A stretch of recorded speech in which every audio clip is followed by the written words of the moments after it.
Enter his gates with thanksgiving, enter into his courts with praise. For the Lord is good, his mercy endures forever, and his faithfulness will last throughout all generations. Those are words we're used to hearing about this time of year. They're from Psalm 100. They're words that speak about praise and thanksgiving. Well, we've come to the Thanksgiving season. Thursday will be Thanksgiving Day, and as our thoughts turn that direction, it's a good time for us to be thinking about what we're grateful for. What do we want to say thanks for in this time? Now, Thanksgiving is usually a fun time. It's a great holiday. For most of us, it's filled with all the right ingredients of having fun. It usually involves family and friends. There's often food and fellowship, sometimes a little bit of football and floats. It's just a great holiday. It's a time to be happy and joyous, though I'm reminded not everyone is happy and joyous at this time in their life. You know, we're talking about the book of Lamentations this month. We're wrapping up that sermon series. And as you think about Lamentations, it's dark, it's gloomy. Because as Jeremiah writes it, he's overlooking the ruins of the fallen Jerusalem.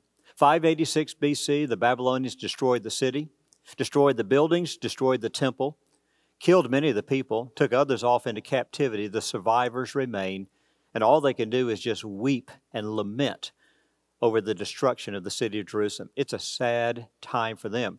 And it's one of those periods of sadness not going to go away anytime soon. Now, with a book that's dark and gloomy like Lamentations, you might think, so how can you go there and find anything that we can use for a happy time like Thanksgiving? Well, first, Lamentations reminds us that not everybody's happy during Thanksgiving season. That some people are dealing with issues in their life that just happen to hit at this time of year. There's some who will be experiencing this week some anxiety and fear. Some with sorrow and grief, some may feeling sadness and loneliness. It's not necessarily going to be a happy week for everyone. And thus some can identify with a Jeremiah who is feeling the sadness and the grief and the sorrow of what he's going through. And so how do we talk about praise and thanksgiving in a context like that? Well, I'll tell you what the prophet Jeremiah want all of us to hear. Even if you're having a bad day, he would still want you to give thanks to the Lord. Yes, there's always an occasion to give praise and give thanks to the Lord, even on bad days. So how does that work? Well, Jeremiah, he's an expert on bad days, writing the book of Lamentations, going through a period of great suffering for his people and himself, and 5 chapters of lament, talking about the sorrow, grief they're going through with all the things they've experienced. He knows bad days. And while you may say, well, that's not a book that can give us anything about praise and thanksgiving, he does. Now, the first 2 chapters, he starts off and he's really dark and gloomy. He's down on the bottom. But in chapter 3, all of a sudden, there's a spike. And for just a few moments, for a few verses, something very positive, and then it'll go right back down and he'll finish out to chapter 5, dark and gloomy. But right there in the middle in chapter 3, he's got something good to say. So what does he say exactly? Well, it'll start in verse 19 as we move into the text, and he'll talk about his sorrows and griefs he's going through. And then he finally comes to verse 21. And in 21 he says, "But this I recall to my mind, and it gives me hope." And when he uses that word hope in verse 21, now all of a sudden things have changed. That's the first positive word he says in this book. But when he says that, there's a lot wrapped up there. But this gives me hope. What can make him positive in the midst of all the ruins that he's overlooking and the sorrow he's going through? What can he say that's good? You know what he says? He said, basically, as bad as this is, it could have been worse. That's what he says in the very next verse. In verse 22, it's by the Lord's mercy that we are not consumed. And what he means by that is, man, we've been hit hard. We are down, but we are not out. That is, the Lord didn't destroy us completely. Fact is, we're survivors. And the captives, they're survivors, though their captivity, they're alive, and the Lord has left survivors. It has not been as bad as it could have been. It could have been worse, he says. Now, in the book of Jeremiah, in chapter 30, he says more about this very idea.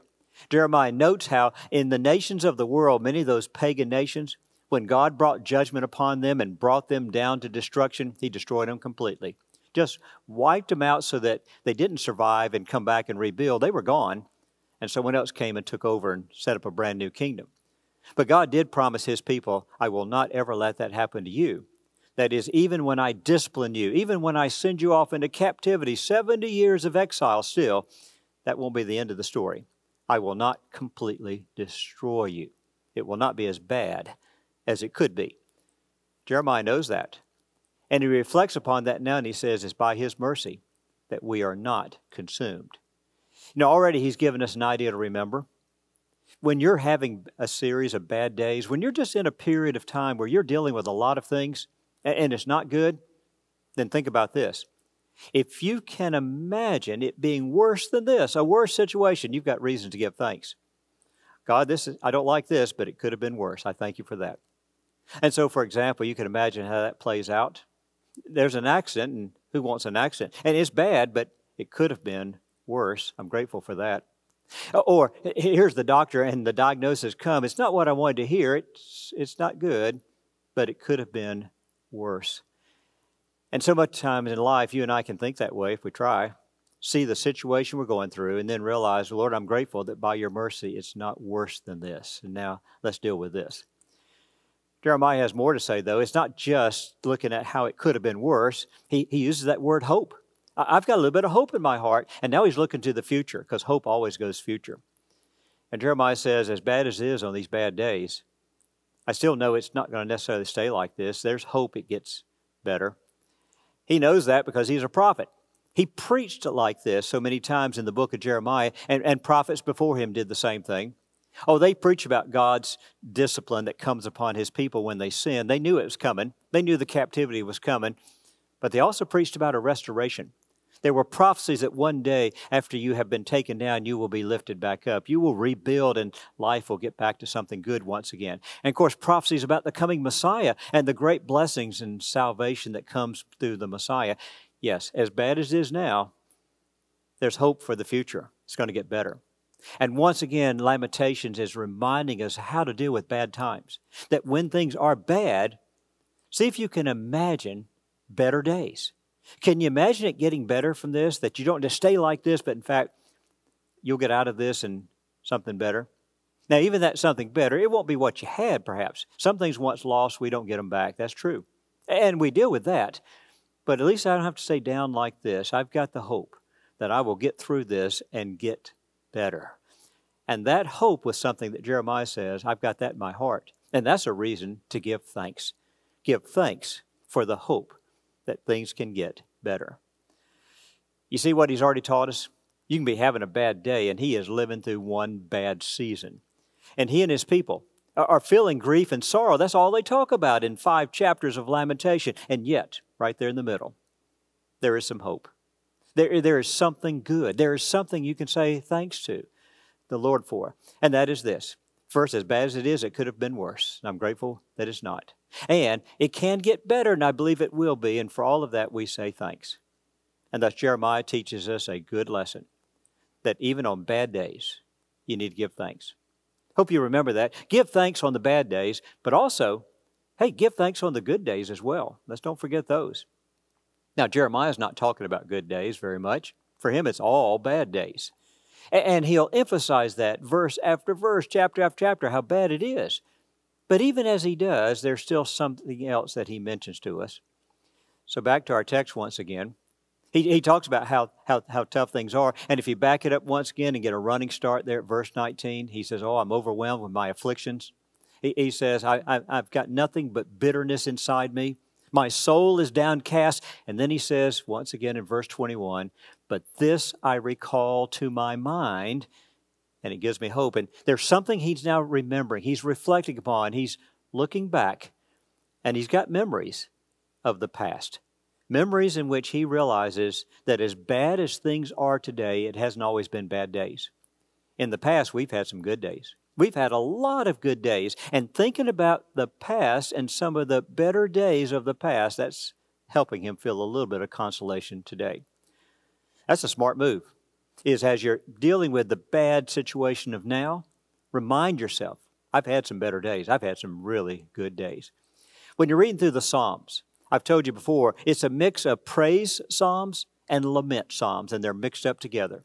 And those lament psalms are just like the book of Lamentations. They talk about how bad it is and how bad I feel, but watch them carefully, because typically in a lament psalm at some point, the writer is going to say, but it hadn't always been bad. I can remember some good days, and I'm grateful for those. Take, for example, in Psalm 92, he'll talk about, how bad it is, woe is me, and I've got tears every day, every night, all day, all night. I got tears, but then he says in verse 4, but still, even as I'm pouring out my soul with all of this sorrow and grief, there's still some things I remember. And what does he remember? One of his good memories is, I can remember how I used to go to the house of the Lord. And as I would go to the house of God, I would go there with shouts of joy and praise and thanksgiving and be gathered with the congregation.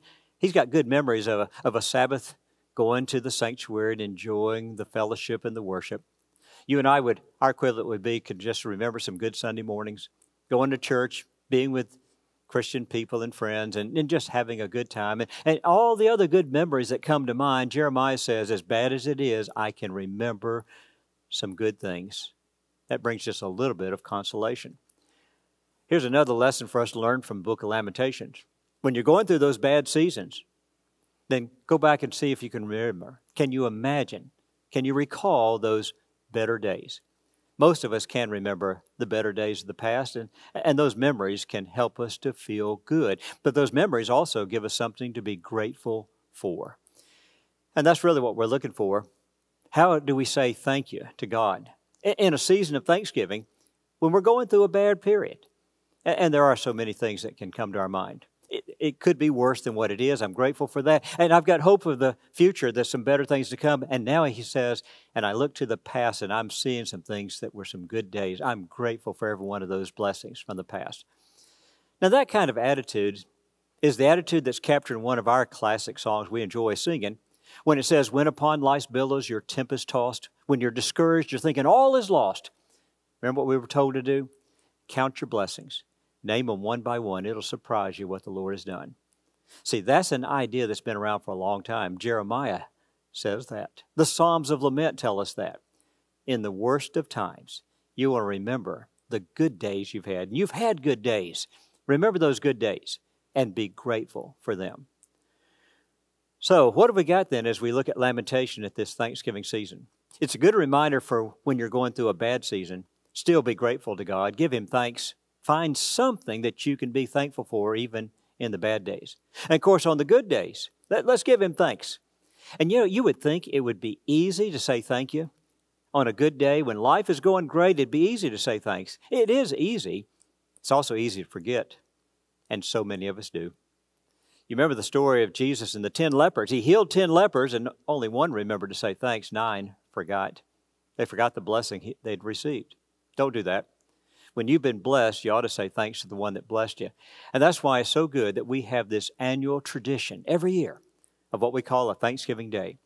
And during that season of the year, we deliberately pause and say thanks for the blessings we've received. And we do just like Jeremiah did. Look back. Look back to the past and remember those good days and those good things and say thanks for that.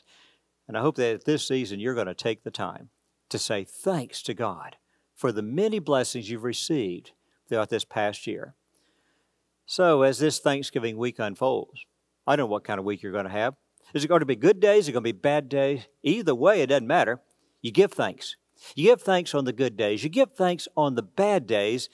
Let me also suggest to you, you give thanks every day, even on the ordinary days. Now that brings me then to a thought I want you to see as we continue our look at Lamentations 3. It's in verse 22. And verse 22 leads into 23. 22 says, okay, so you did not bring us down as far as you could have. Your mercy has kept us from perishing. Now, having talked about His mercy, he goes on and says in verse 23, and there are new mercies every morning. Every morning we see new mercies from God. He is always coming at us with goodness and kindness. Every day something good comes. I like that idea because that's going to cover, well, every day. The good days, the bad days, and even the days you and I might call just an ordinary day. You have somebody in your life that you often ask, so how was your day? How was your week? And sometimes you'll get, man, it was great because something really big happened. Sometimes it was terrible, something bad happened. A lot of times, what's the answer? That's okay, it's fine. That's the ordinary days. And life is filled with a lot of ordinary days because life is so much about the routines that we work through. And so I just went through my routine. I took care of business. It was a fine day. And fine is good because so many days are just that. But even on a day that's just fine, still, Lamentations says, but there are new mercies every morning. Every day God's blessing you, and that's why you've got to learn how to see the blessings of God even on an ordinary day and tell Him thank you. So good days, bad days, ordinary days, we say thanks. Which brings me to a man I want to tell you about. His name was Thomas Obadiah Chisholm. He was born in Kentucky. Through the years, traveled to different places as he followed jobs. But Thomas Chisholm did not become a Christian until age 26 at a revival meeting. But once he did, he really bought into it. And so he was a poet. And we're told that he wrote about 1,200 sacred poems that expressed his Christian faith. Now, a lot of these poems got published in Christian periodicals because he worked in that industry, and so he submitted his poems to be published. Some of them got set to tunes, as some songwriter who writes tunes would see a poem they liked from Chisholm and put together and then be published in a hymn book. I remember as a kid, one of his hymns that we used to sing when we were growing up in church, and that's Living for Jesus, a life that is true, trying to please Him in all that I do. Great song, came from this man. But his greatest hymn was a poem he wrote that another man then put to tune, and it became very popular in church. It's a song that you and I know so well, Great is Thy Faithfulness. It's a great Thanksgiving song, Great is Thy Faithfulness. Now, when he wrote that, and the man put it to tune and put it in hymn books, it was popular immediately. Churches began using it on Sunday morning. They loved it. But it's not just the adults in church.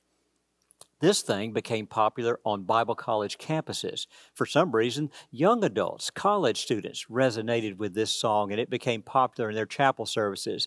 And there was a young Bible college student at Wheaton College. He heard this song, and he hung on to it. Billy Graham was his name, and when Billy Graham started doing his crusades, and George Beverly Shea came to do the special music, that was the song he asked George Beverly Shea to sing at his conferences, to sing, Great is Thy Faithfulness. Many of us can still remember him singing that. This was a song people enjoyed because they liked the message. Now, Thomas Chisholm wrote this song, and he took it straight from Lamentations. Chapter 3, our text for this message. And he used the King James Version, of course, because that's what he had, but he took that and put it into the song. And so he talked about how His compassions, they never fail. They fail not. He talked about how there are new mercies every morning. Morning by morning, new mercies I see. Great is Thy faithfulness. Now, when he took that and put it into song and gave us all those great verses in the great chorus, here's what he had in mind. He explains this when he talks about his poem. What he had in mind is he wanted to capture the idea from New Mercies every morning, the idea of the ordinary day. Because in his view, his life was ordinary. It was unexceptional. It's not the kind of life you'd ever write a biography about. There's nothing really to write home about. He said, my life just kind of ordinary, like so many people would have. And if you think about what he did as a career, it's just ordinary things. He taught school a little bit. He worked at a newspaper and did some editorial work. He sold insurance. He basically just lived his life. He did jobs. He said, in my life, you're not going to find any great tragedy I had to work through, no great drama I had to deal with, no great miracle God did. And boy, I want to tell everybody, he says, no, I just lived life. And every day was just good day, bad days, ordinary days. It's just, that's the kind of life I had. But he said, I believe that God gives new mercies every morning, even if it's an ordinary day. And I wanted us to celebrate that in this poem. And in this hymn, I want you to be looking and thanking God for the blessings you see around you every single day, even on the ordinary days. I like His spirit. I like that idea. And in this season of the year, as we approach Thanksgiving Day, I hope you're thinking like that. I hope you are thinking, that's what I need to do. Not just once a year. I need to do it every day of the year. I need to be looking at those new mercies that come every morning. And whether I'm having a good day or a bad day, it doesn't matter. Or just an ordinary routine day, I need to be saying thank you for what God has given me, because His goodness never fails, and His mercy endures forever. He's faithful through all generations. So we're coming up then on a time to say thanks. Psalm 92 says, oh, it's good to give thanks to the Lord, to declare His goodness every morning, and then declare His faithfulness every evening, and that's what we'll be doing. Morning and evening, every day, we're declaring His goodness, His mercy. We're giving Him thanks. I don't know what kind of week you're going to have. I wish you a happy Thanksgiving, but whether it's a good week, it's a bad week, or just an ordinary week, take the time to give thanks to the Lord and sing His praises, because His mercies are new every day. Father, we do thank You for Your mercy, for Your grace. We thank You for Your goodness, Your kindness, for all the good things You give us day after day. And I pray that the gratitude we express now won't just be for now, but every day we'll be coming back to You and giving You our praise and our thanksgiving, because You are so good to us. We thank You, we pray. In Jesus' name, amen.